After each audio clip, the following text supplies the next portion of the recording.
Hello Saber fans. Today I want to do just a quick tutorial on how to charge your lightsaber. So a lot of lightsabers that are out on the market now come with lithium ion rechargeable batteries. Some don't. There's obviously a big variety of different lightsaber companies out there. So I'm just going to cover the two companies that I buy from.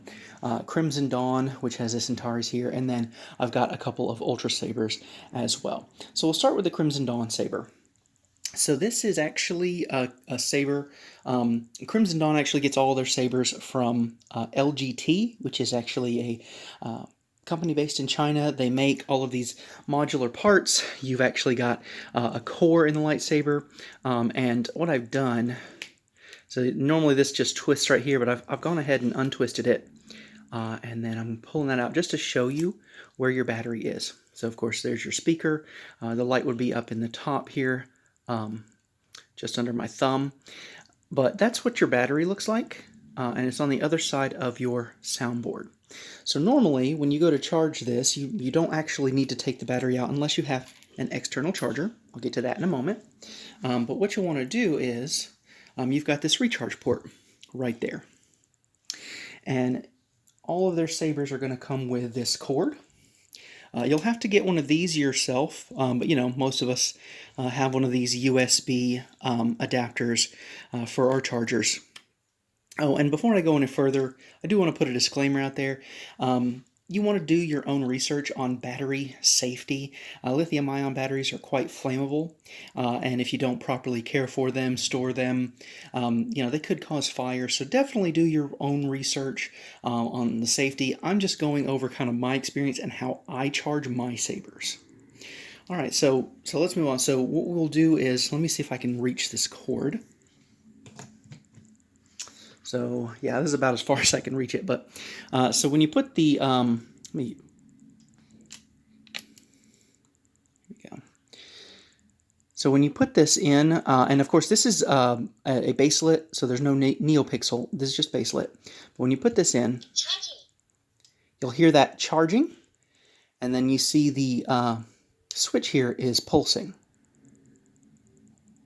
And it'll continue to do that until it's charged. I'm going to go ahead and unplug that.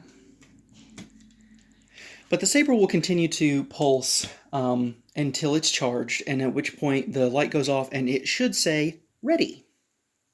And at that point, you know that you're fully charged. Now, you don't want to leave this on the charger, say overnight. I'm actually guilty of doing that myself. There's been no harm to any of my sabers, but I've heard that there might not necessarily be as good overcharge protection in these cores, and some of that excess power might actually fry your board. So that could cause some problems that you want to avoid. So in my experience, these take about 2 to 4 hours to charge.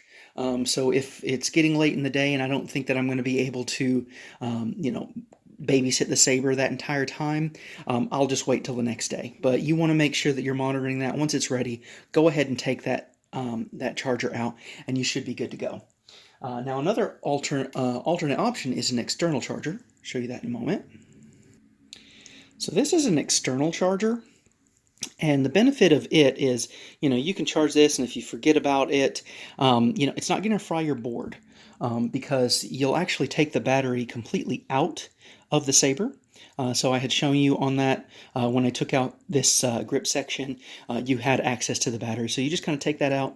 You can put it in this external charger.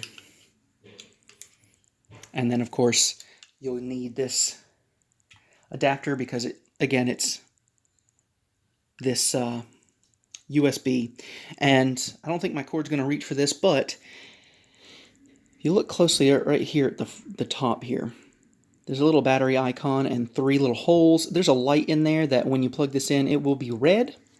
And then once it's done, it will be green.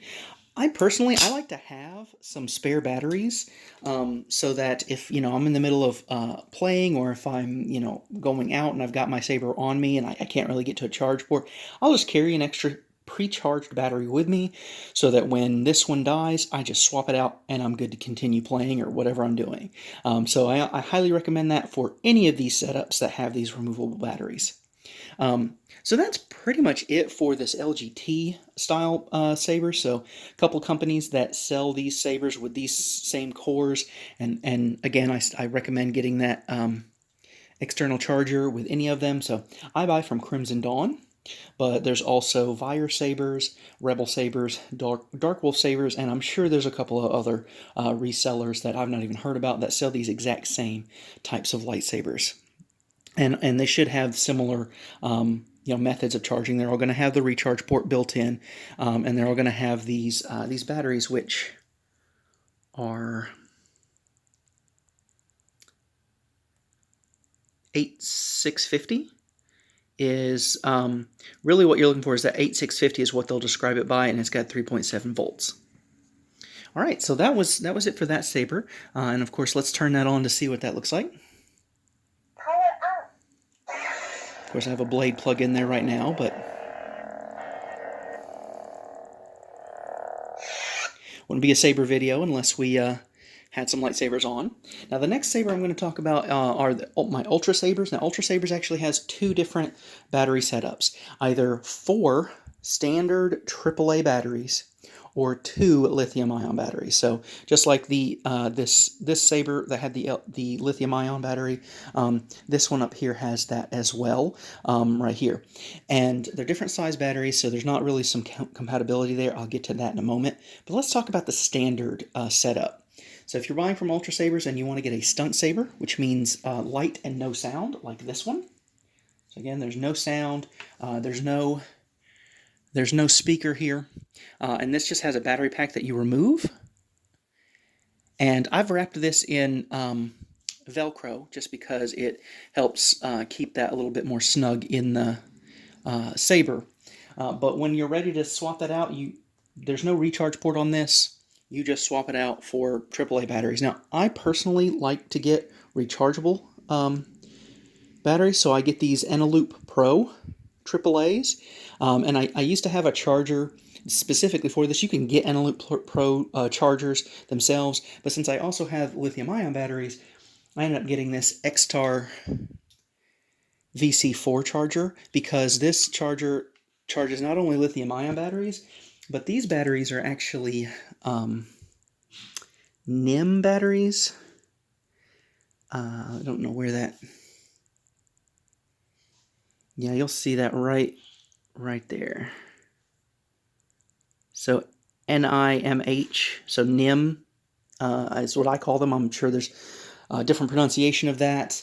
But these are not lithium-ion batteries, but what's nice about this kind of smart charger is that it will recognize those batteries as soon as you put them in. Let me show you that.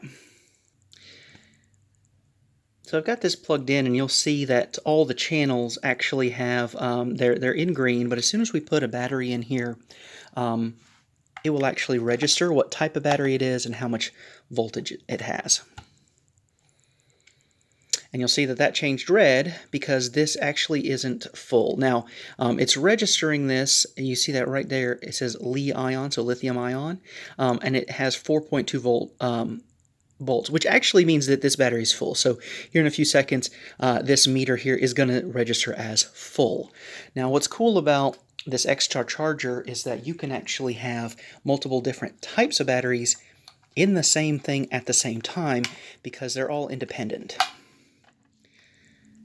So if you see here, that one says NIM battery on it, and it's got 1.3 volts in it, which for this, I think this is 1.2 or 1.5 volts. So again, that one's full because I like to have already charged batteries ready to go so that I can just swap them out.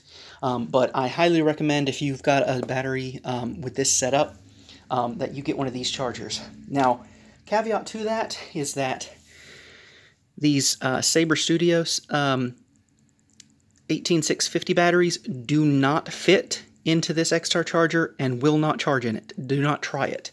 I think you can probably jam them in there, but this charger is not rated for this type of battery, so that goes back to that safety issue of make sure that you are researching the appropriate chargers for your batteries.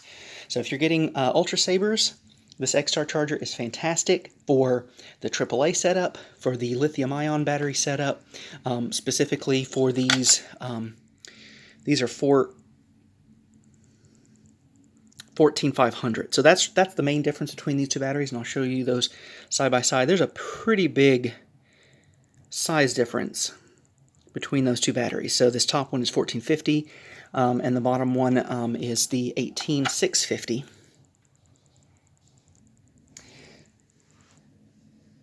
And so for the Ultra Sabers batteries that have lithium-ion batteries, they run on 2 of these 14500s. All of the LGT Sabers, so Crimson Dawn, Fire Sabers, Rebel Sabers, Dark Wolf Sabers, they run on just one 18650. I'm not really, like I said, I'm not an expert on how the batteries work and what the differences are. I would have thought that, you know, 2 batteries that have 3.7 volts together would have a longer last than just a single one that's also 3.7 volts. But this one, it lasts longer. Even with all the different features and stuff, I've noticed that it lasts much longer than this Saber, which, again, just to show you, even though I could install a recharge port in this, I typically don't for these. But you got to swap out these batteries here.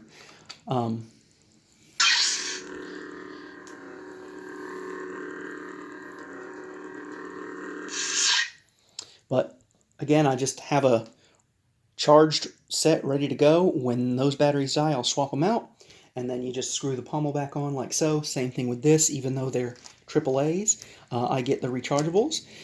I'll also note with the LGT Sabers, there's I'm waiting on a NeoPixel, so it actually has lights in the blade rather than just in the hilt.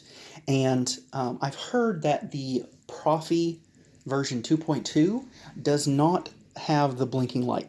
So when you plug it in, the light will not illuminate. It will not tell you that it's ready. There's actually a setting in the blade that I think is really cool. That you know, so imagine your blade here, and you set the battery, and it'll actually tell you where the battery is. So if it's all the way to the tip of the blade, it's full. If it's down towards the base of the blade, you need to charge it. When that Saber finally arrives, I'm definitely going to do a review video of that and show you that. But until now, someone had commented on one of my videos that it'd be cool to do, you know, kind of a how to charge your Saber video. So that's what this was, and I hope you guys found it enjoyable, and happy sabering.